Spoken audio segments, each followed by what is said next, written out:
باللہ من الشیطان اللعین الرجیم بسم اللہ الرحمن الرحیم قال الصادق علیہ السلام اما العلت فی الصیام لیستوی به الفقیر والغنی۔ ناظرین کرام، سب سے پہلے آپ لوگوں کی خدمت میں ماہ مبارک رمضان کے حوالے سے حدیث تبریک عرض کرتا ہوں۔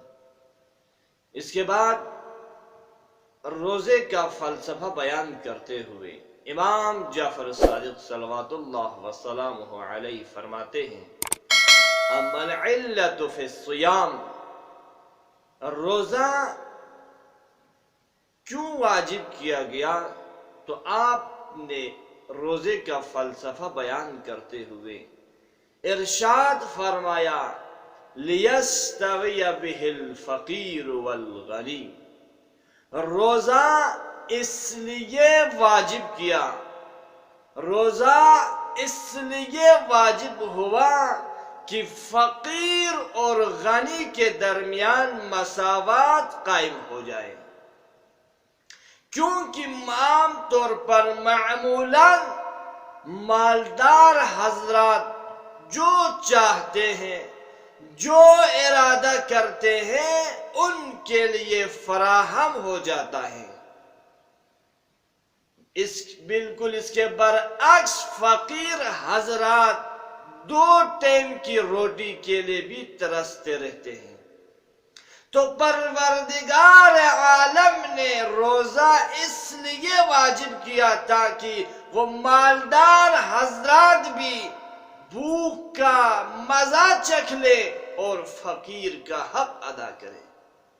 روزہ اس لیے واجب کیا تاکہ مالدار حضرات بھی بھوک کا مزہ چکھ لے اور اس کا درد و رنج احساس کر لے اور کمزور اور فقیر لوگوں کے اوپر رحم کرے۔ تو اسلام بھی تو اسی بات کا درس دیتے ہیں کہ تمام انسان اللہ کی نظر میں ایک ہیں، برابر ہیں۔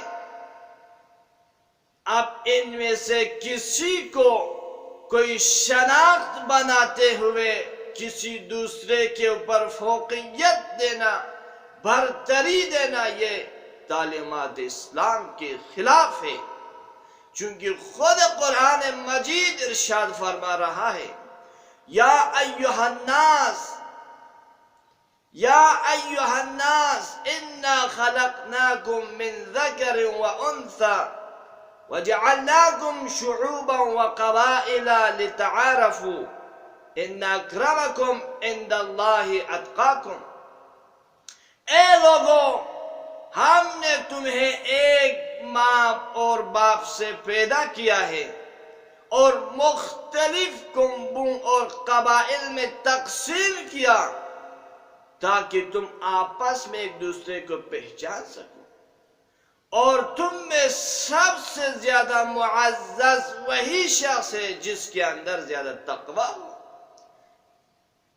تو یہ آیت کریمہ صاف طور پر صراحت کے ساتھ کہہ رہی ہے کہ سارے انسان پیدائشی طور پر سارے انسان ایک ہی ماں باپ سے پیدا ہوئے ہیں، لہذا بحیثیت انسان سب برابر ہے۔ اسی طرح حجۃ الوداع کے موقع پر پیغمبر گرامی اسلام بھی اسی نکتے کی طرف اشارہ کرتے ہوئے فرمایا لا فضل لعربی علی العجمی ولا لعجمی علی العربی۔ فرمایا کسی عرب کو عجم کے اوپر فوقیت حاصل نہیں ہے، کسی عجم کو کسی عرب کے اوپر فوقیت حاصل نہیں ہے، کسی گورے کو کالے کے اوپر، کسی کالے کو گورے کے اوپر کوئی فوقیت نہیں ہے، کوئی برتری نہیں ہے، کوئی امتیاز نہیں ہے۔ اگر کسی کو کسی کے اوپر برتری ہے، کسی کو کسی کے اوپر فوقیت ہے، تو فرمایا ان اکرمکم عند اللہ اتقاکم، جس کے اندر زیادہ تقوی ہوگا وہ میرے نزدیک سب سے زیادہ معزز ہوگا. فآخر دعوانا الحمدللہ رب العالمین.